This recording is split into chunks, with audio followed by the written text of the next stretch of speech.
네, 오늘 수업은 스티브 잡슨이 발표한 스탠포드 졸업식 연설문을 통해서 5달러 글쓰기에 대해서 다시 한번 배워보는 시간을 가지려고 합니다. 원래 그 반딧불이 대회 하기 전에 이거 먼저 쓰고 그리고 나서 반딧불이 대회를 했으면 더 좋았을 뻔했는데 일정이 촉박해서 이걸 하고 나서 하게 되면 여러분들에게 과제가 너무 많아질 것 같더라고요. 그래서 후에 이거 꼭 한번 다뤄보고 싶은 부분이어서 네, 지금 다룹니다. 제가 지금 계속 이제 매해마다 글쓰기 수업을 하면서 여러분들에게 이렇게 스티브 잡스 글을 가지고 여러분들도 글을 쓰게끔 글 지도를 했거든요. 그런데 여러분들이 저한테 내는 글 중에 제일 잘 쓰는 글이더라고요. 왜냐하면 이 스티브 잡슨의 졸업식 연설문은 5단락의 형식을 그대로 가지고 있고 그리고 여러분들이 따라 쓰기에 부담이 없는 글입니다. 근데 제가 그렇다면 왜 처음부터 이렇게 쓰게 하지 왜 후에 이렇게 쓰게 하느냐라고 이야기를 할 수도 있는데요.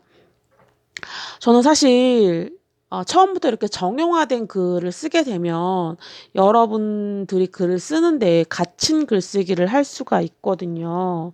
그래서 이 부분은 조금 뒤에 배우게 됐습니다. 어쨌든 이제 여러분들이 이 글을 통해서 5달러 글쓰기는 어떻게 써야 되며 그리고 개요를 어떻게 짜야 되는지를 여러분들이 좀 알았으면 좋겠습니다.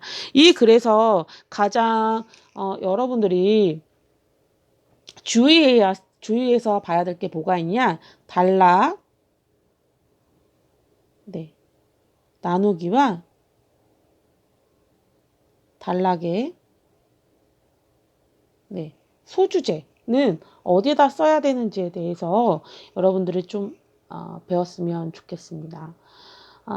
단락은 다른 말로 문단이라고 이야기를 하는데요. 대학생들이 주로 쓰는 글은 보고서, 감상문, 소논문 이렇게 구성되어 있는데 글의 구성은 처음, 중간, 끝 이렇게 구성되어 있고요. 중간은 크게 중간 1, 중간 2, 중간 3 이렇게 해서 전체적으로 봤을 때는 5단락 글쓰기를 지향하고 있습니다. 물론 그 글의 양이나 상황에 따라 이것보다 조금 더 많은 단락을 갖게 되거나 아니면은 단락이 생략되는 경우도 있지만 대부분 이렇게 처음, 중간, 끝 혹은 서론, 본론, 결론 이런 3단 구성에서 파생된 거라고 여러분들이 생각하면 될 것 같습니다. 문단은 글을 하나로 묶을 수 있는 짤막한 단위입니다. 한 편의 완성된 글은 이렇게 이런 문단을 합쳐서 한 편의 완성된 글을 만들 수 있는데요. 제가 앞에서도 이야기했지만 처음과 중간 끝에 대해서 분량에 대해서 여러분들에게 했던 말이 있잖아요. 기억나세요? 기억 잘 안 나나요? 예. 처음이랑 끝은 합쳐서 전체 분량의 30에서 40%, 나머지 중간 부분은 70에서 60%를 차지한다라고 제가 여러분들한테 이야기했던 바가 있어요. 그래서, 여러분들이 글을 쓸 때에 어느 정도 분량을 계산하고 처음, 중간, 끝을 쓰면 좋겠다라고 생각이 듭니다. 우선 문단은 기본적으로 어떻게 구성되어 있죠? 그쵸? 문장으로 구성되어 있습니다. 이 문장은 중심 문장과 그 다음에 뒷받침 문장으로 이어져 있습니다. 중심 문장이 앞에 있으면 두 갈씩 이라고 이야기하고요. 뒤에 있으면 미갈식이라고 이야기합니다. 만약에 앞뒤로 있다라고 이야기를 하면 양갈식이라고 이야기할 수 있겠죠. 어떤 형식을 선택할지는 여러분들의 판단에 맡기겠지만 어쨌든 글의 종류와 목적에 따라 적절히 선택할 필요가 있습니다. 스티브 잡슨의 졸업식 연설문은 두 갈식이면서 미갈식으로 구성되어 있습니다. 각각의 단락은 두 갈식으로 되어 있지만 여러분들 이 스티브 잡스가 꼭 하고 싶었던 이야기는 맨 마지막 단락에 구성되어 있습니다. 이해되시나요? 네. 그래서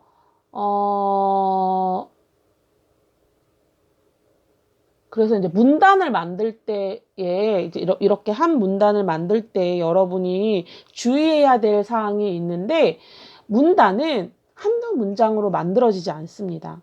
제가 글 쓸 때 여러분들이 주의해야 될 사항 여러분 기억나시나요? 한 줄 쓰고 엔터 치지 마라 라고 이야기를 했어요. 보통 5문장 이상으로 한 문단이 구성되어 있습니다. 이 5문장은 중심 문장과 뒷받침 문장으로 구성되어 있어요.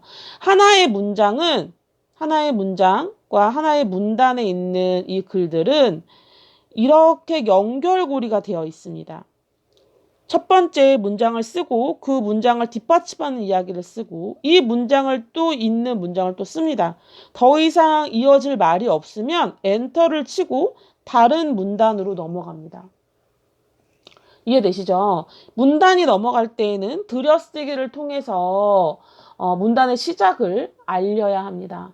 이렇게 하는 이유는 독자로 하여금 가독성, 그러니까 읽는 데에 집중할 수 있게 만든다라는 거죠.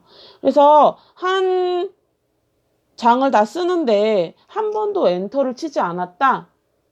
네, 잘못된 겁니다.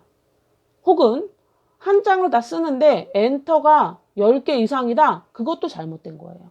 한 장을 쓰는데 기본적으로 엔터는 6번에서 7번 정도 들어갑니다. 네, 여러분. 혹은 5번 정도 들어가기도 하고요. 이해되시나요? 네, 뭐 3번 들어가기도 합니다. 그런데 뭐 3번부터 7번 정도 엔터를 칠 수 있어요. 그것 정도를 여러분들이 기억을 해 두시면 좋을 것 같습니다. 스티브 잡슨 연설문 한번 보도록 하겠습니다. 스티브 잡슨이 2005년에 스탠포드 대학에 가서 졸업식에 참여해서 대학생들에게 들려준 연설문입니다. 이 글은 크게 5단락으로 구성되어 있습니다. 첫 번째 문단 보겠습니다. 오늘 저는 세계에서 가장 훌륭한 대학의 한 곳을 졸업하면서 새 출발을 하는 여러분들과 함께하는 영광을 누리고 있습니다. 저는 대학을 졸업하지 않았습니다. 사실을 말하자면 이번이 제가 대학 졸업식이라는 곳에 가장 가까이 다가간 경우입니다.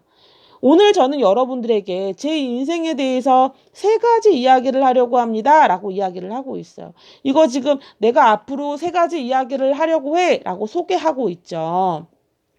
여러분 지금 이 자료는 여러분들 강의 자료, 이클래스 강의 자료에 보면 출력할 수 있습니다. 여기 보면 처음 인사말 뭐예요? 어떤 거예요? 처음 인사말 뭐에 대해서 이야기하고 있습니까? 네, 스탠포드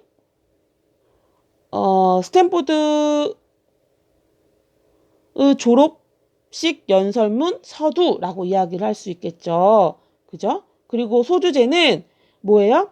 네, 인생에 관한 3가지 이야기라고 쓸 수 있겠죠.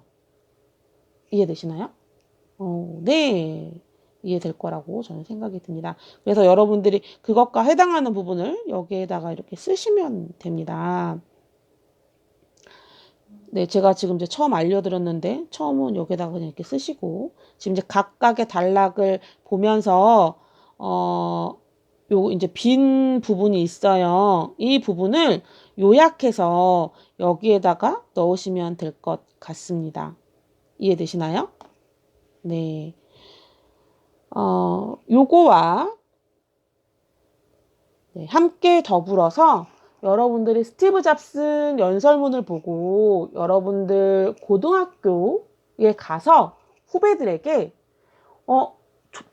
고등학교를 졸업한 후배들에게 본인이 이렇게 한번 연설한다고 생각하고 연설문을 써보는 거예요.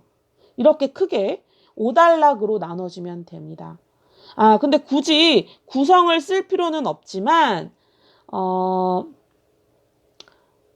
이 형식을 따를 필요는 있어요. 서두 1단락, 본론 3단락, 그 다음에 결론 마지막 1단락. 이렇게 해서 5단락을 완성해서 올리시면 됩니다. 그래서 이번 주 숙제는 2개예요. 요거랑 네, 그 다음에 요거 여러분들이 고등학교 졸업식에 갔을 때 연설을 한다라고 생각하는 이 연설문 하나이고요. 이 연설문의 분량은 A4 한 장 분량입니다. 조금 넘어도 괜찮아요.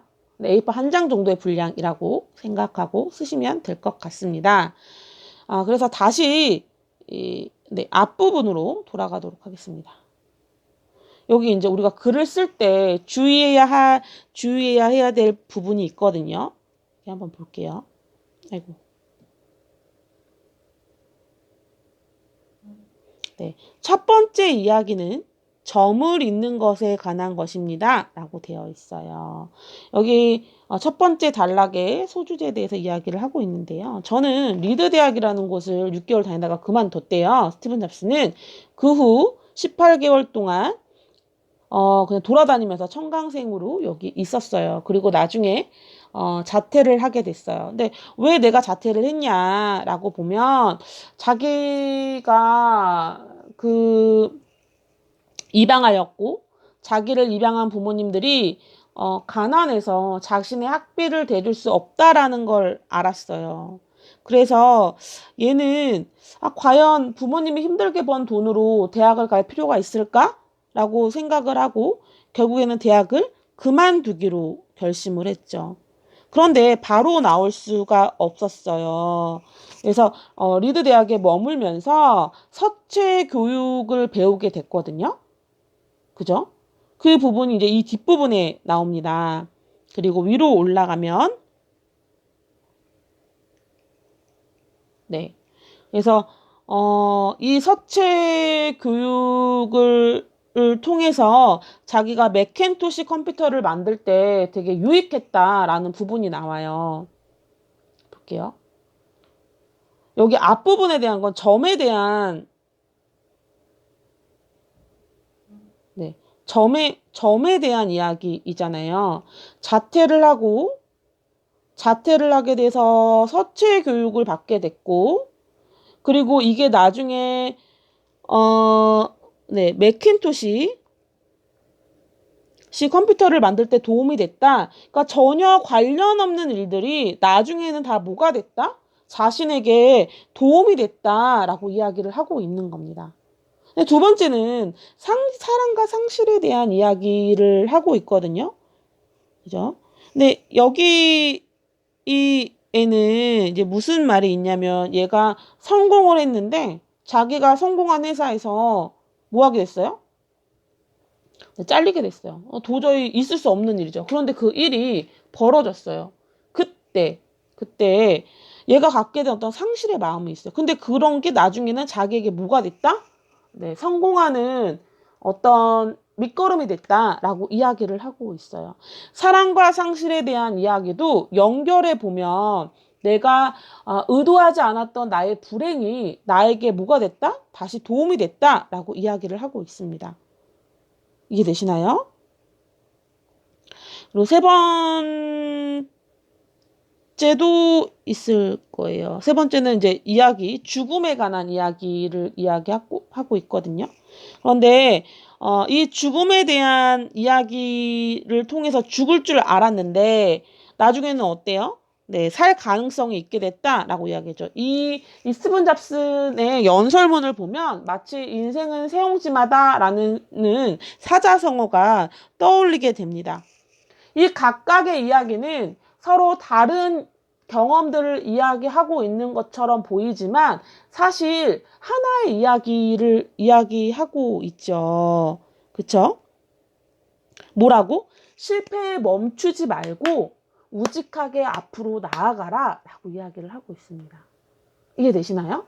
네. 근데 여러분들이 쓸 졸업 연설문도 서로 다른 소주제를 구성하는 것이 아니라 서로 다른 소주제가 아니라 각각의 소주제들이 네, 연결돼야 됩니다. 여러분들이 쓰는 연설문도 연결돼야 합니다. 이해되시나요? 네.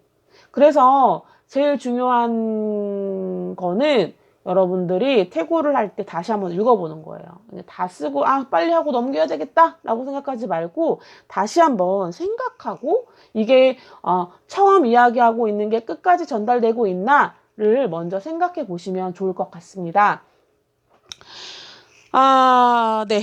여러분 이제 다음 주 이제 다음번 수업은 마찬가지로 오달락과 참고문헌에 관련된 이야기입니다. 여러분 그 6월 3일부터 지금 쭉 여러분들이 써야 되는 내용들이 동영상을 미리 오픈해 놓을 거예요. 미리 숙제를 제출할 수 있는 분들은 제출하고 그리고 나서 아직 숙제를 못 올렸다라고 하는 학생들은 빨리빨리 올려주세요. 예, 제가 24일 이후로는 출결이랑 이런 걸 다 완료를 해야 될 것 같아요. 네. 예. 그래서 여러분 과제 밀리지 말고 이 비대면 수업이 얼마나 점수를 따기 좋은 학기입니까? 열심히만 하면 여러분들이 네, 학점이 여러분들을 배신하지 않는데 여러분들이 지금 과제를 안 올려서 네, 여러분들이 지금 학점을 배신하게 생겼어요, 여러분. 저는 정말 여러분들 되게 점수를 잘 받았으면 하는 그런 마음이 있는 선생님입니다. 아직 늦지 않았으니 제발 빨리 과제를 올려주시기 바랍니다. 아셨죠, 여러분? 네, 믿습니다.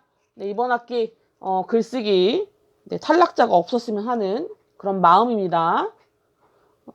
네. 뒤에 강의가 또 있는데 스티븐 잡스 연설문 유튜브에 있는 거 링크를 걸어 놓을게요. 필요하신 분들은 보시면 될 것 같아요. 오늘 수업은 여기까지 하겠습니다. 감사합니다.